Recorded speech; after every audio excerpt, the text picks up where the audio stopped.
Gênesis 50, do 14 ao 26.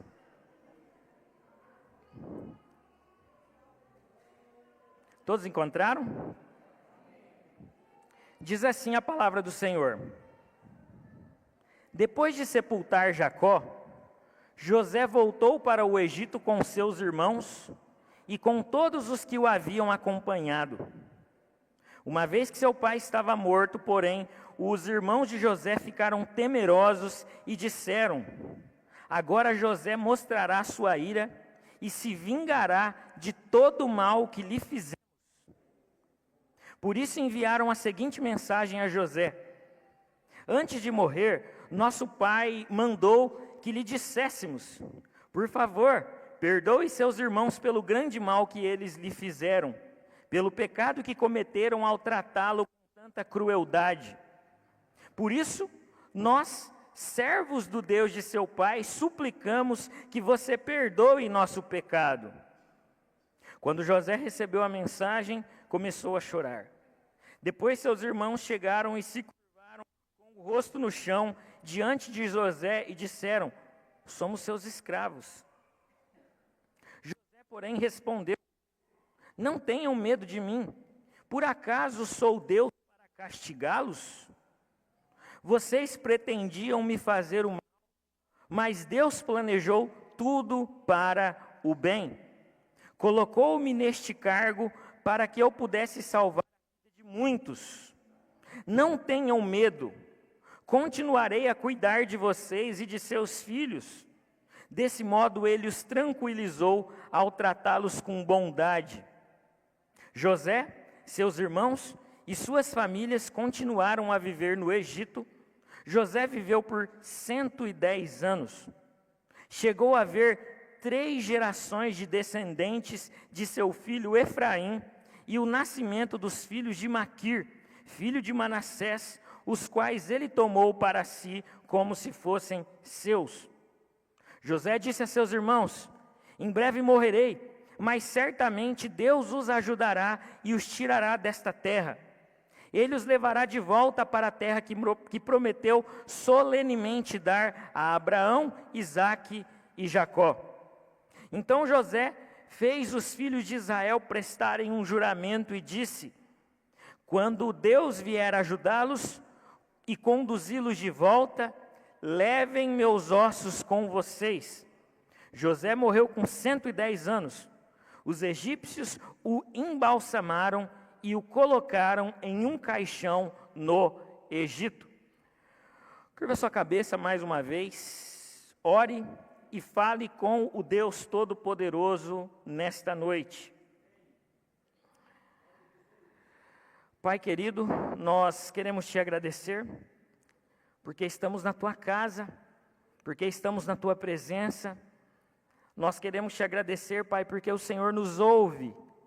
Nós queremos te agradecer porque o Senhor nos vê. Nós queremos te agradecer, Pai, porque o Senhor cuida de nós.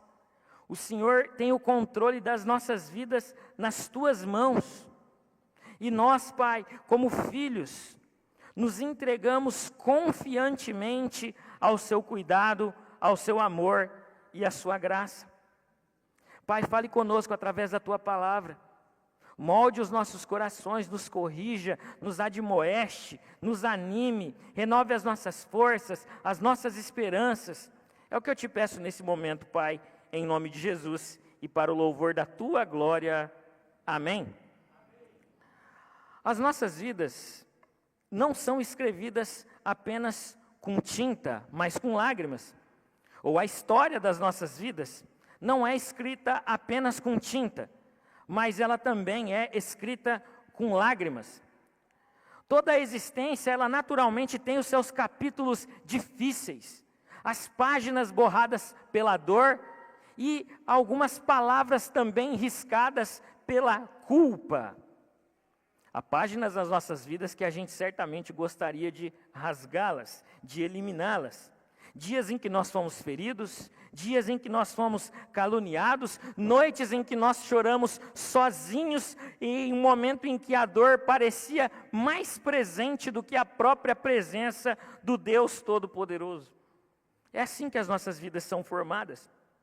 E nesse momento, uma pergunta surge na nossa alma: existe então, será, um sentido para o sofrimento? Para toda esta dor que nós enfrentamos e que parece não cessar? E uma outra pergunta surge: será que Deus está realmente no controle de todas as coisas ao permitir que isso aconteça comigo? A história de José nos responde que sim, que Deus está no controle de todas as coisas. E que quando se trata da história das nossas vidas, Deus não é, de forma alguma, um espectador distante, que senta na plateia e assiste as páginas das nossas vidas serem escritas, de forma alguma. Mas Deus, Ele é um autor sábio, que escreve esperança até mesmo nas linhas tortas das dores mais intensas que nós sofremos. José foi vendido como escravo, ele foi acusado injustamente, ele foi lançado na prisão, mas ele também foi exaltado no trono do Egito. Ele foi intérprete de sonhos, um governador sábio e, acima de tudo, José foi um homem de fé. Gênesis capítulo 37 mostra que José foi odiado pelos seus irmãos após ganhar uma túnica de seu pai Jacó. E logo após isso, José conta a seus irmãos um sonho dividido em duas partes, ou dois sonhos. Ele conta primeiro que ele viu alguns feixes de trigo, que eram os seus irmãos, se prostrando diante do feixe de trigo, que era José. Depois ele conta um outro sonho, onde o sol, a lua e 11 estrelas também estavam se curvando diante dele.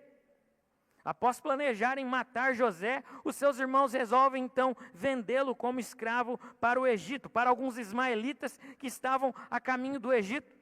E eles fazem isso na esperança de que nunca mais fossem ver novamente a face do seu irmão. Mas o Egito é exatamente o lugar em que José se torna governador. É o lugar em que José só não tem mais autoridade do que o Supremo, que é Faraó, o rei de todo o Egito.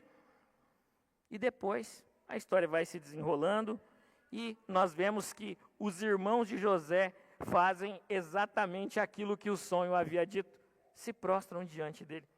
Gênesis capítulo 45 nos narra a história de quando José revela a seus irmãos quem ele é. Tem muitos detalhes, não é o capítulo do foco essa noite, mas você pode ler. José diz no versículo 4 do capítulo 45, ei, cheguem mais perto, eu sou José, o irmão a quem vocês venderam para o Egito, o irmão a quem vocês venderam como escravo para o Egito. Um grande silêncio como esse talvez toma conta do momento, seguido por alguns choros. Ainda no capítulo 45, José diz algo muito importante. Ele olha para os seus irmãos e diz assim: foi Deus que me mandou para cá e não vocês. Você percebe como José tinha a sua visão totalmente alinhada à história da soberania de Deus.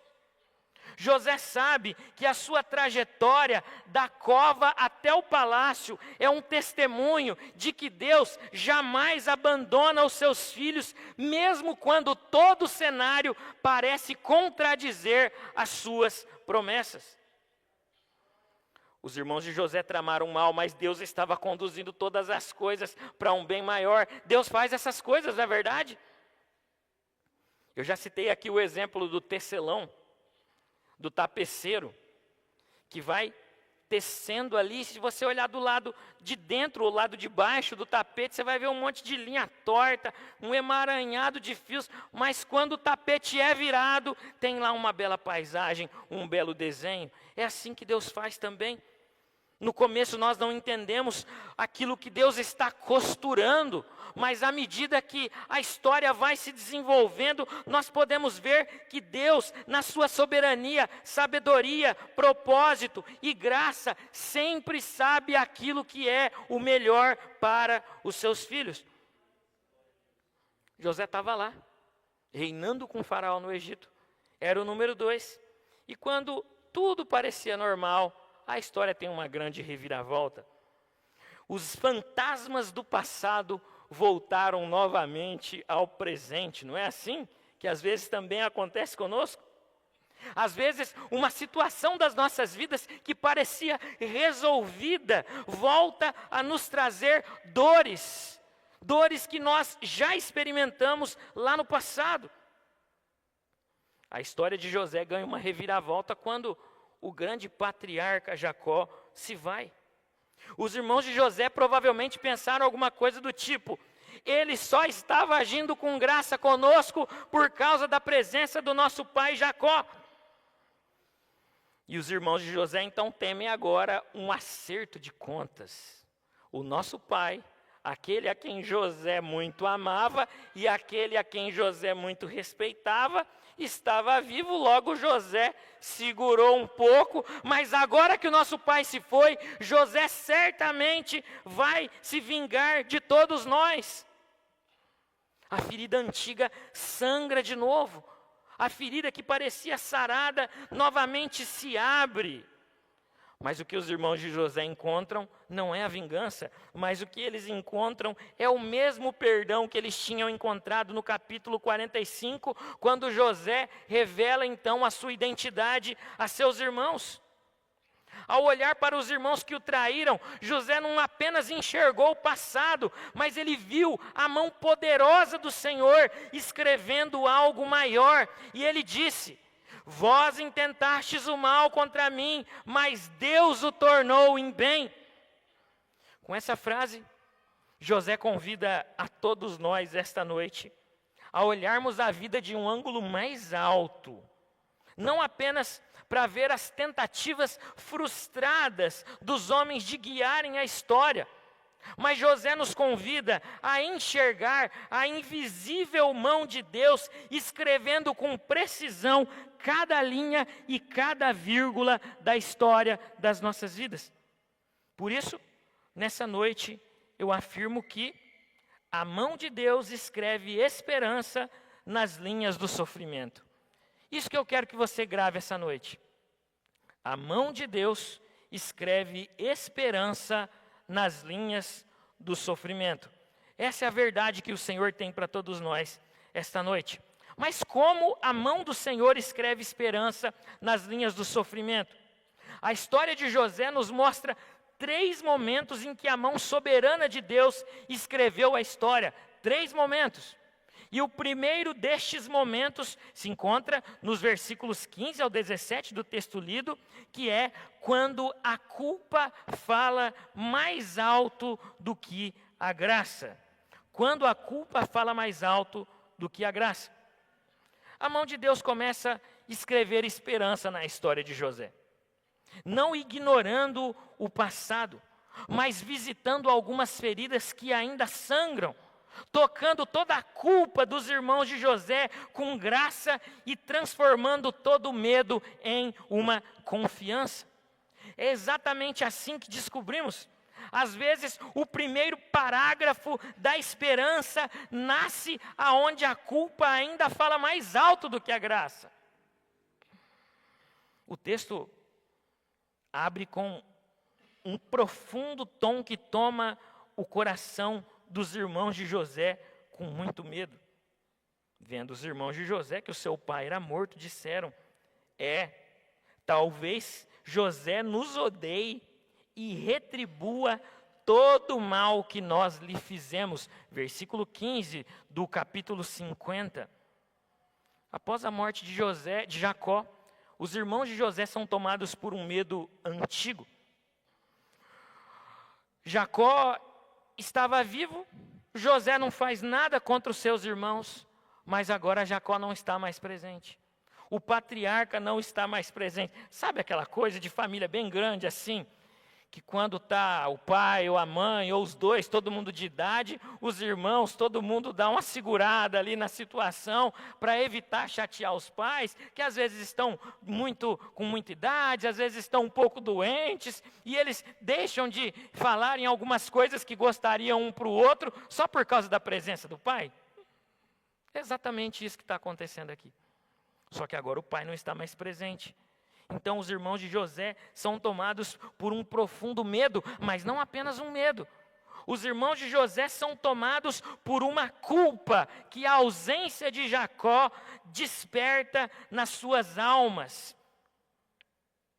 Mesmo depois de anos vivendo sob a proteção de José, a culpa ainda prende os seus irmãos. Isso nos revela uma verdade dura, que a culpa não depende apenas do que o outro sente, mas daquilo que nós ainda não conseguimos crer. Mas uma pergunta surge nesse contexto, porque a culpa, ela persiste mesmo após ter recebido um perdão. A expressão talvez José nos odeie não é só uma dúvida, mas é uma projeção de todo o medo dos irmãos de José. Os irmãos de José pensam em termos humanos, eles pensam de forma lógica, alguma coisa do tipo: é óbvio que quem foi ferido vai querer nos revidar todo o mal que nós lhe causamos. Esse é o pensamento óbvio e lógico dos irmãos de José. Os irmãos de José tinham uma visão de um perdão frágil, de um perdão que só era válido diante da presença do pai de todo mundo, de Jacó. Para eles, o perdão de José dependia da presença de Jacó, que não estava mais entre eles. Mas, meus irmãos, perdão que depende da presença de alguém para se sustentar não é perdão, é medo, ou é qualquer outra coisa, menos perdão verdadeiro. É por isso que os irmãos de José apelam para uma suposta ordem de Jacó. Você pode encontrar aí no versículo 16 e 17, embora o texto não mencione esta ordem. Os irmãos de José estão querendo negociar com José um perdão que depende da memória do seu pai, como se o perdão de José fosse algo condicionado à presença de Jacó. Para José não importa nada disso, se Jacó está vivo ou se ele morreu. Para José o que importa é o que ele disse, é o que ele proferiu. José sabe que os céus ouviram a sua declaração de que os seus irmãos estavam perdoados, e para ele isso bastava. Os irmãos de José ainda não compreendiam a profundidade da graça do perdão. Os irmãos de José ainda não tinham entendido a realidade de alguém que não vive atrelado ou que não vive preso às suas dores do passado. Os irmãos de José não compreendiam que José se recusava a enxergar os seus irmãos a partir de uma experiência dolorosa, porque aquela experiência era muito vívida também para os irmãos de José. Eu acredito que os irmãos de José realmente se arrependeram daquilo que fizeram. Agora você imagina, a gente geralmente se coloca no lugar de José, mas vamos nos colocar no lugar dos irmãos de José. Imagina você, junto com os seus 2 ou 3 irmãos, vender o seu irmão mais novo. Imagina a cena.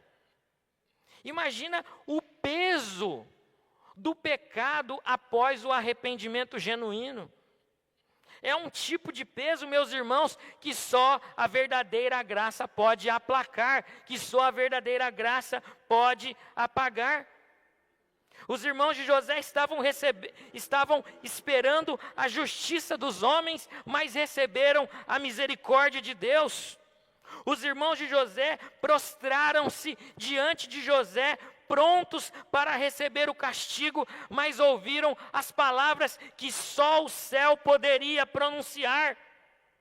José se recusa a escolher o trono da vingança, mas ele escolhe, antes de mais nada, a estrada e o caminho da reconciliação, do perdão e da graça.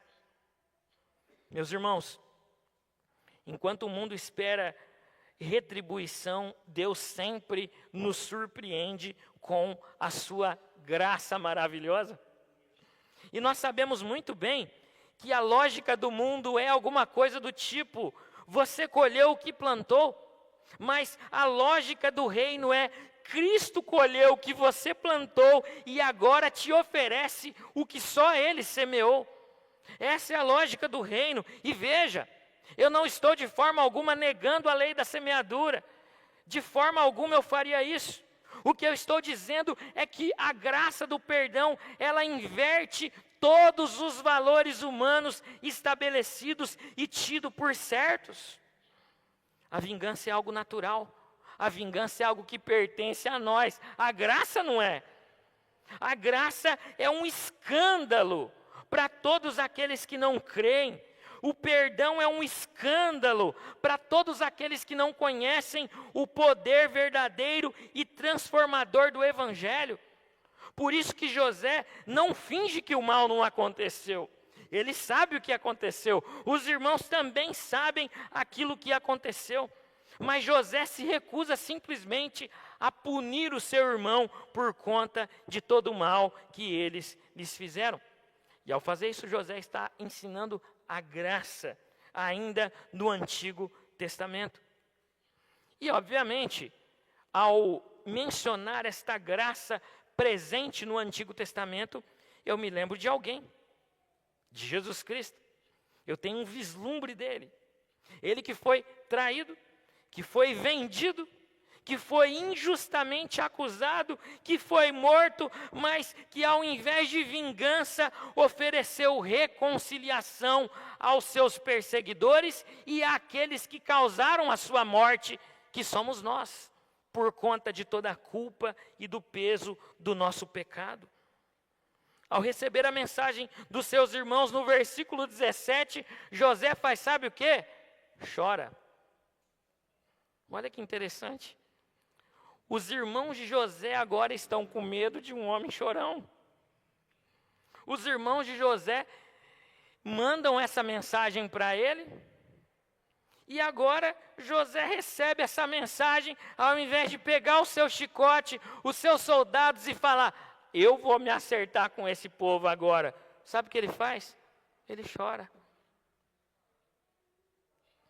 Parece que o choro de José está diretamente relacionado, não às dores do seu passado, mas parece que o choro de José está relacionado a toda a graça que houve ou que há na sua atitude de perdoar os seus irmãos.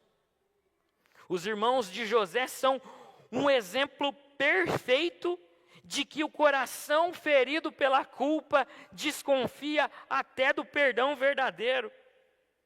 O versículo 15 nos mostra que os irmãos de José estavam desconfiados, que eram odiados por ele. Não que ele não tivesse motivos, ele tinha motivos se quisesse, motivos ele tinha de sobra. Mas essa afirmação dos irmãos de José nos revela uma ideia totalmente distorcida de perdão. Eles creem que perdão é algo que é dado, mas pode ser retirado. Que perdão é algo que se dá, mas que se recolhe novamente, a depender das circunstâncias. Eles acreditam que perdão é algo condicional. É algo que pode ser dado, mas que pode ser cancelado a qualquer momento. Na visão dos irmãos de José, perdão é algo que se perde e que se ganha ao mesmo tempo. Essa é uma visão distorcida. E talvez essa noite, alguns de nós vivamos como os irmãos de José. É possível. Salvos, mas inseguros, diante de uma desconfiança de que Deus realmente nos perdoou. Talvez alguns de nós vivam como os irmãos de José, justificados, mas tentando se explicar através das suas boas obras ou das suas melhores obras. E eu tenho uma afirmação que pode te escandalizar essa noite. É uma afirmação pesada, mas Deus não precisa de nada do que nós façamos para nos perdoar verdadeiramente. A única coisa que Deus precisou para nos perdoar verdadeiramente é daquilo que Cristo fez na cruz do Calvário e de que nós, movidos pelo Espírito Santo, entreguemos a nossa vida a Ele. Deus não está preocupado com aquilo que a gente pode fazer ou deixar de fazer. Deus está preocupado com aquilo que aconteceu há 2000 anos atrás, na cruz do Calvário. Como os irmãos de José, meus irmãos e minhas irmãs, há quem tente negociar com Deus, tentando merecer aquilo que só pode ser recebido pela graça. E não há nada mais anti-evangelho do que tentar merecer o perdão que foi conquistado através dos méritos de Cristo na cruz do Calvário. Só a graça de Cristo silencia todas as culpas que nem o tempo consegue calar. O Senhor te convida essa noite, o Senhor me convida esta noite. Viva sem culpa. Viva uma vida abençoada e plena na presença e na graça daquele que teria poder para nos punir, mas que resolveu nos abençoar com toda sorte de bênçãos. Por isso Cristo é o verdadeiro José, traído pelos seus, mas que os perdoa com graça imerecida. Meus irmãos, minhas irmãs, quando a culpa falar mais alto, ouça a voz de Cristo sussurrar aos seus ouvidos: está consumado. O Senhor é quem nos perdoa, o Senhor é quem nos abençoa. É exatamente assim que a mão de Deus escreve esperança nas linhas do sofrimento. Meus irmãos, minhas irmãs, a culpa só fala mais alto do que a graça nos ouvidos que estão fechados para ouvir a voz de Deus. E a palavra do Senhor a todos nós esta noite é que em Cristo há descanso no favor que não depende de nós. Por isso, quando a culpa gritar, ouça o sussurro da voz de Deus através do seu Filho na cruz do Calvário. Um filme tem um diálogo muito interessante. Um sujeito matador de muitas pessoas, chega para o médico e fala bem assim: doutor, eu não estou conseguindo mais matar ninguém. Veja bem, doutor, um sujeito homem como eu não consegue mais matar uma pessoa. E ele faz uma afirmação assim, ele diz: será que eu não sou mais eu? E aí o doutor responde para ele assim: deve ser culpa. Aí ele para assim e fala: culpa? Será que é por isso que eu não estou conseguindo mais matar ninguém? Aí o doutor fala: deve ser por isso. Pode ser que seja isso. Aí ele fala assim: doutor, culpa tem remédio? Veja bem, com essa pergunta, esse personagem de repente está esperando um remédio que lhe tirasse a culpa, mas que lhe permitisse viver a sua vida antiga, voltando a matar as pessoas que ele gostaria de matar. E o doutor responde assim: se culpa tivesse remédio, todo mundo ia querer tomar. Essa afirmação, ela traz uma afirmação verdadeira, ela traz uma realidade verdadeira, mas a outra parte dela é falsa. A parte verdadeira do discurso é que todos têm culpa. Todos pecaram. Não há sequer um inocente a não ser Cristo Jesus. Portanto, todos somos culpados diante de Deus. Mas a parte falsa da afirmação e da sentença é a de que culpa não tem perdão. Porque culpa tem perdão e culpa tem remédio. E o remédio para a culpa é o perdão verdadeiro que só pode ser encontrado naquele que, mesmo inocente, se fez culpado em nosso lugar para que nós vivêssemos uma vida sem culpa, abençoada e plena diante da presença do Senhor. A mão de Deus escreve esperança nas linhas do sofrimento. Como a mão de Deus escreve esperança nas linhas do sofrimento? A história de José nos mostra 3 momentos.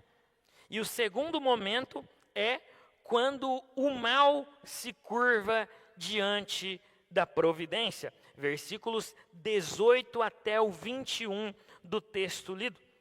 O segundo movimento do texto começa com a humilhação dos irmãos de José no versículo 18. O texto diz assim: depois seus irmãos chegaram e se curvaram com o rosto no chão diante de José, dizendo: somos seus escravos. José não assume o trono da vingança. José assume o lugar da fé. Olha a resposta de José para os seus irmãos. José, porém, respondeu: não tenham medo de mim. Por acaso sou Deus para castigá-los? José se recusa a sentar nesse trono de juiz. E os irmãos de José, então, se aproximam dele com uma estratégia muito interessante. Com uma estratégia que poderia até funcionar em outras ocasiões. Eles tentam conquistar o perdão de José, oferecendo em troca um sacrifício ao dizerem: nós somos seus escravos. O que é isso, senão uma tentativa frustrada de apagar o passado através do mérito do trabalho? Os irmãos de José estavam tentando negociar com ele. Os irmãos de José estavam tentando apagar aquilo que fizeram através do mérito do seu trabalho, que poderiam render muito tempo de serviço ao governador José do Egito. E aqui se cumpre o sonho de José, no capítulo 37, versículos 5 até o 9, você pode conferir. Mas José não senta no trono da vingança. Meus irmãos, eu diria que poucas coisas que nós podemos fazer nas nossas vidas são tão carnais quanto a vingança. Você se vingar de uma pessoa que está numa posição de vulnerabilidade, numa posição abaixo da sua, que tem menos dinheiro, menos poder, menos influência, menos força. Poucas coisas são tão carnais quanto isso. E à mesma medida, eu diria que poucas coisas são tão espirituais quanto o perdão. Você ter todas as oportunidades de fazer o mal para quem te prejudicou e se recusar a fazer isso. Lembra da história de Davi e Saul? Davi teve por 3 vezes a oportunidade de decepar Saul, inclusive o pegando totalmente desprevenido, desarmado, em uma posição que Saul não poderia oferecer nenhuma defesa. Mas Davi escolhe perdoar Saul. Em vez de castigar, em vez de punir, ao invés de sentar no trono da vingança, José nos oferece uma frase que atravessa os séculos e ainda nos assombra por conta da sua profundidade. Ele olha para os seus irmãos e diz, versículo 20: vós intentastes o mal contra mim, porém Deus o tornou em bem, para fazer como se vê neste dia, para conservar muita gente com vida. Essa frase de José é o mal se curvando diante da providência de Deus. Os irmãos de José ainda lidam com o passado a partir da culpa, porque eles sabem que o que eles fizeram era mal, e eles sabem que o que eles fizeram era real. E José de forma alguma diz que o mal virou em bem, não é isso que José diz. José diz que Deus é quem tornou o mal em bem. Deus é que tem esse poder. José não nega o mal, mas José sabe que esse mal é um pequeno capítulo de uma história que Deus ainda está escrevendo. José reconhece a dor como parte da linha onde Deus escreveria redenção, graça, misericórdia e salvação. Deus a reescreveu. Tão importante quanto transformar água em vinho é transformar mal em bem, não é verdade? 2 verdades que nós aprendemos através desse versículo. A primeira verdade é que o mal, ele tem muitos planos.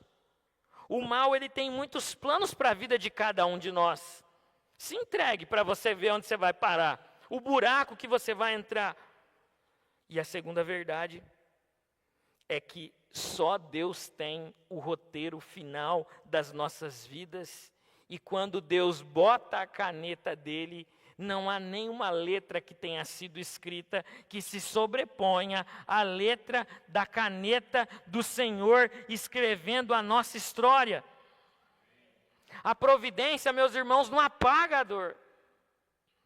A providência não elimina a memória do passado traumático, não.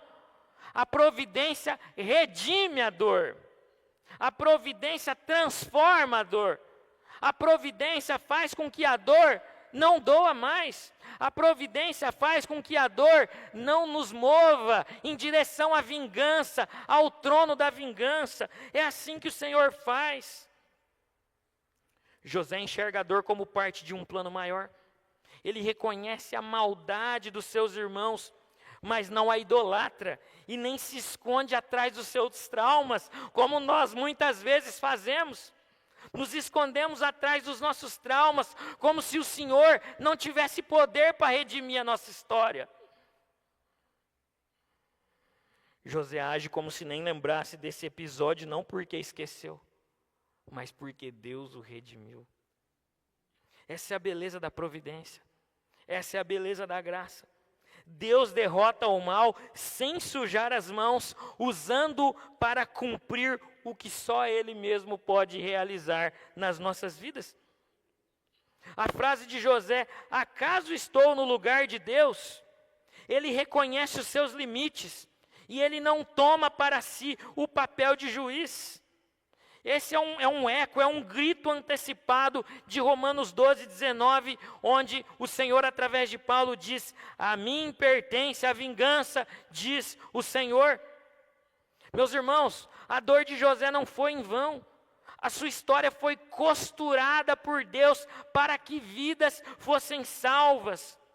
Para que José então antecipasse a obra que Cristo iria realizar no tempo, ou na plenitude dos tempos, melhor dizendo.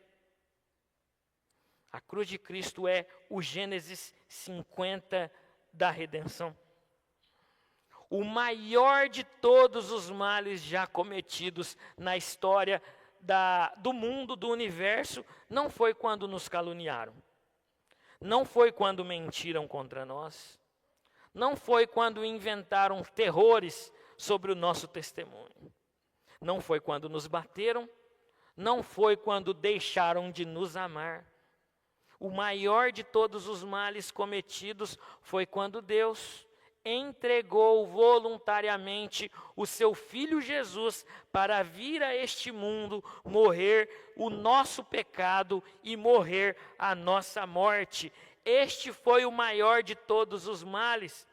Atos 2:23 diz que este, Jesus Cristo, foi entregue pelo determinado conselho de Deus. Na cruz de Cristo, os homens intentaram o mal, mas Deus, com a sua mão invisível, estava escrevendo a história da salvação e da redenção do mundo. Meus irmãos, a cruz de Cristo é a maior prova de que o mal pode até sangrar a página, mas Deus não larga a caneta, mesmo quando tem que escrever com o sangue do seu próprio Filho. A cruz provou que o mal não tem a última palavra, porque Deus escreve a nossa história até mesmo com pregos. Você pode estar vivendo um capítulo com linhas incompletas na sua vida, com frases interrompidas pela dor, com relacionamentos feridos, com muitas mágoas, muitos traumas, mas confie, o Senhor está escrevendo a sua história. Talvez essa história esteja sendo escrita com sangue, com pregos, mas o Senhor tem a caneta nas suas mãos e Ele é soberano e sabe de tudo aquilo que é melhor para nós. Deus é o autor, Ele é o roteirista das nossas vidas. Ele sempre escreve certo por linhas tortas, ainda que aos nossos olhos Ele sempre escreve certo por linhas certas, ainda que aos nossos olhos estas linhas pareçam tortas, mas na verdade não são. A nossa vista é que é torta. Os nossos olhos espirituais é que não têm o preparo para enxergar todo o plano eterno e desígnios do Senhor. Ele sempre escreveu certo. Nós é que enxergamos tortos, nós é que temos uma espécie de limitação ou miopia espiritual que não nos permite, às vezes, entender algumas coisas que o Senhor está escrevendo. Mas o Senhor nos trouxe aqui esta noite para abrir os nossos olhos e para enxergarmos a nossa vida a partir da perspectiva de alguém que tem o poder, tem a caneta e o papel nas mãos e que está escrevendo a nossa história e utilizando até mesmo os capítulos mais dolorosos das nossas vidas. A providência de Deus não é sempre compreensível, mas é sempre fiel. É sempre boa, ainda que doa, ainda que arda. A providência de Deus é como a surra que a gente levou das nossas mães ou dos nossos pais quando éramos crianças. A gente não entendia naquele tempo, mas hoje a gente sabe que elas foram necessárias, que elas foram um sinal do amor dos nossos pais a nós. A providência de Deus é mais ou menos isso. Ela dói, ela arde, às vezes ela machuca um pouco, mas o Senhor nunca deixou e jamais deixará de nos amar. A mão de Deus escreve esperança nas linhas do sofrimento. Como a mão de Deus escreve esperança nas linhas do sofrimento? A história de José nos mostra 3 momentos. E o último desses momentos é quando a esperança floresce mesmo depois da morte. Versículos 22 até o 26 do texto lido. O versículo 22 diz assim: José, seus irmãos e suas famílias continuaram a viver no Egito. José viveu 110 anos. Esse versículo nos mostra que José não tomou nenhuma atitude de vingança em relação aos seus irmãos, pelo contrário. José conviveu pacificamente com todos eles. Isso nos mostra que a culpa e que a vergonha, ela acompanha mais quem ainda não creu do que aquele que escolheu entender que Deus está escrevendo a sua história. José vê os filhos dos seus filhos, José vê muita gente, muitos parentes, ele vê muitas das suas gerações, mas o que mais importa é aquilo que José diz antes de morrer. Deus certamente nos visitará e fareis transportar os meus ossos. José se recusa a viver e a morrer de uma forma amarga. Sabe aquela pessoa amarga? Nada está bom, nada serve, nada presta. Está calor demais, está frio demais, reclama de tudo. Aquela pessoa amarga, aquela pessoa que reclama o tempo todo, injustamente. José não vive assim. José vive glorificando ao Senhor. José tem gratidão pela sua história. Olha a forma como José morre, meus irmãos. Isso é prova. José nos mostra que a última cena do livro não é um fim, mas é o princípio de toda a história de José na eternidade. Deus certamente vos visitará e fareis transportar os meus ossos. José está abençoando os seus perseguidores. José está proferindo palavras de bênçãos sobre os seus perseguidores, sobre aqueles a quem ele tinha perdoado. Deus vai visitar vocês, José diz, à beira da morte, próximo da morte. José ainda está crendo. Os seus olhos se fecham, mas a sua esperança permanece de fé. José não é caprichoso no seu pedido, não, a respeito de transportar os ossos, mas ele está nos mostrando que o seu pedido é, antes de mais nada, uma confissão de fé. José sabe que o Egito não é o seu destino final. Até os seus ossos estão aguardando a promessa que um dia irá se cumprir. Meus irmãos, nem mesmo os ossos esquecidos de um homem escapam da promessa de Deus. Até mesmo os ossos são lembrados quando o Senhor está escrevendo a história. José morre plantando esperança. José morre crendo. E séculos depois, Êxodo capítulo 13, versículo 19, nos é mostrado que Moisés então leva os ossos do Egito. Que Moisés então leva os ossos de José consigo. Mesmo morto, José continua no caminho da promessa. E os seus ossos então foram como sementes da promessa que foram provisoriamente enterradas no Egito. O verbo hebraico aqui, visitará, traz uma ideia de uma visitação poderosa de Deus. Traz uma ideia de libertação.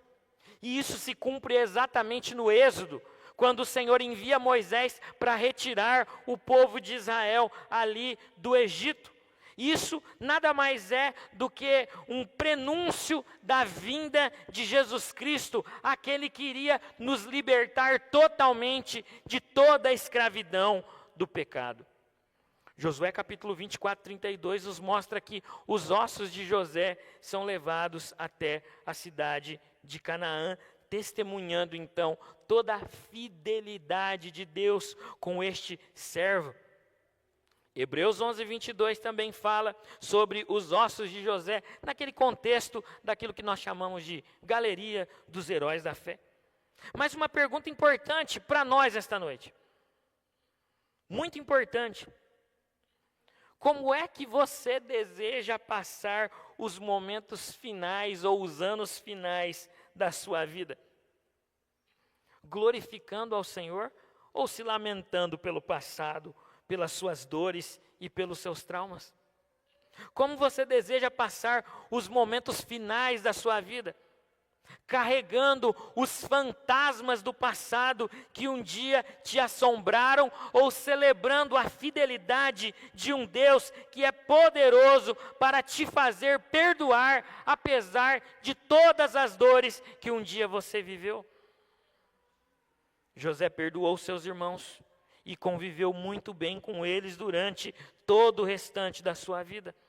José se recusou a punir e alimentar o ódio em seu coração, mas escolheu então o caminho da obediência, o caminho do perdão e o caminho da graça, que sabe que Deus está no controle de absolutamente todas as coisas.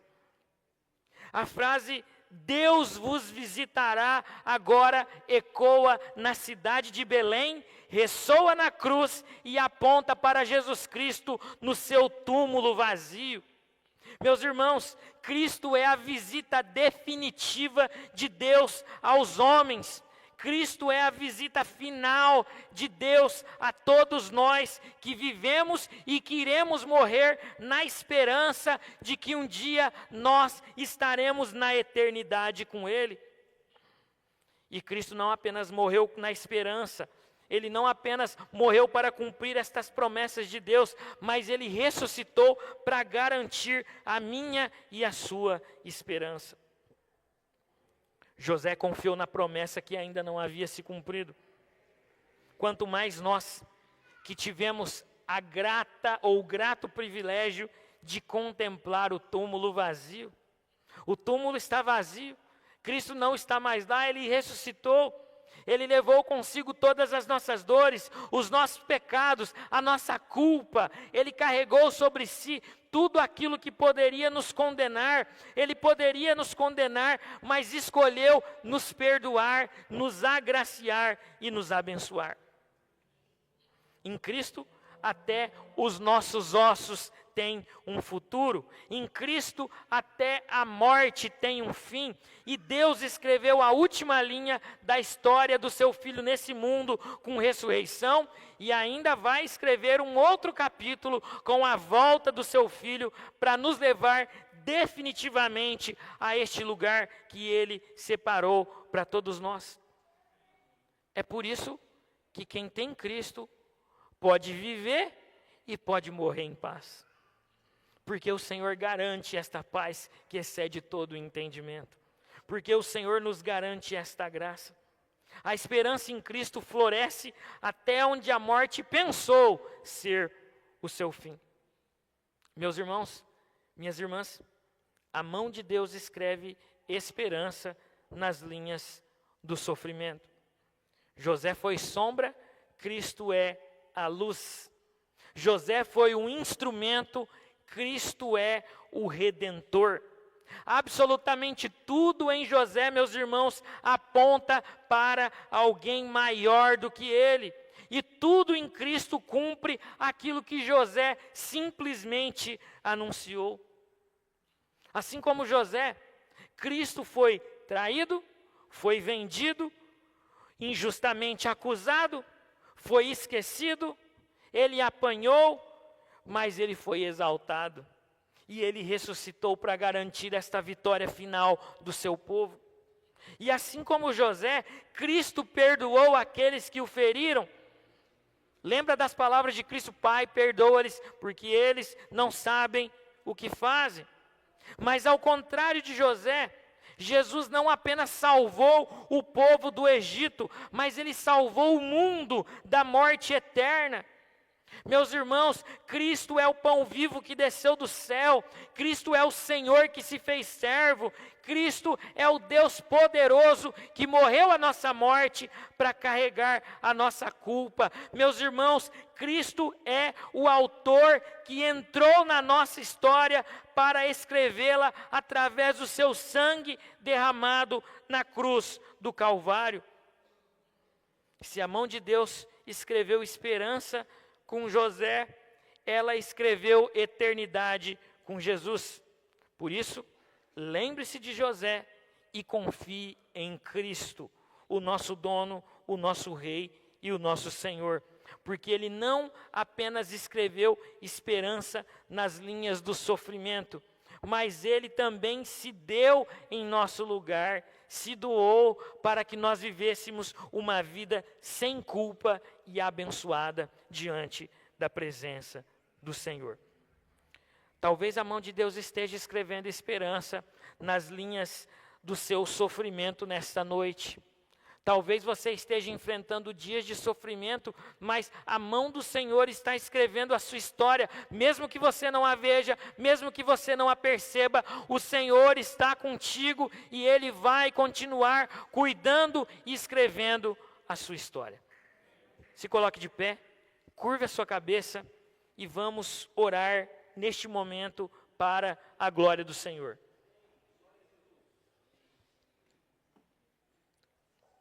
Pai querido, eu quero te louvar nesse momento, quero te agradecer pelo seu cuidado, o seu amor, a sua graça e a sua misericórdia.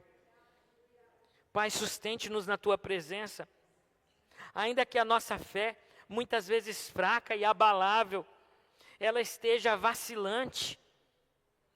Pai, nas tuas mãos está todo o poder para nos fazer entender e enxergar a história das nossas vidas com olhos espirituais, assim como fez o seu servo José.